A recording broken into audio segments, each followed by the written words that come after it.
আমার স্বামী প্রবাসে থাকে, কেনাকাটার সব কিছু আমার করতে হয়, এক্ষেত্রে কি আমি গুনাহগার হব?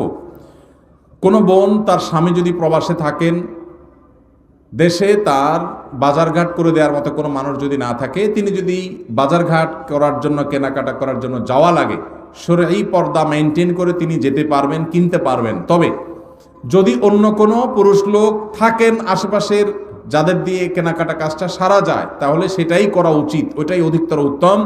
এবং আজকাল অনলাইনে অনেক জিনিসপত্র কেনাকাটা করা যায়, বিশেষ করে শহরে চাইলেই অনলাইনে কল করলে বাসায় বাসায় মাল চলে আসে। সেই পদ্ধতি অবলম্বন যাদের করার সুযোগ আছে তারা সেটা করা উচিত। একান্ত কোনো উপায় না থাকলে তিনি অবশ্যই যেতে পারবেন, কিন্তু পর্দা মেনটেন করে। অনেক সময় আমাদের বোনেরা এই সুতা দিয়া, এই উজুহাত দিয়া লাগবে লবণ 1 কেজি, বাজারের এ মাথা থেকে ওই মাথা পর্যন্ত 7 চক্কর তওয়াব দিয়ে ফেলে, আছে না নাই?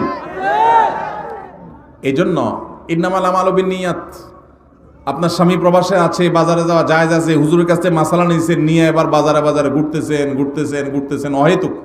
পর্দার সাথে গেলেন না বেপর্দার সাথে গেলেন, তাহলে অবশ্যই আপনি গুনাহগার হবেন। এই জন্য বোনরা আল্লাহকে ভয় করবেন, যতটুকু আপনার না হলে নয় ততটুকু আপনি করতে পারবেন, অবশ্যই পর্দার সাথে।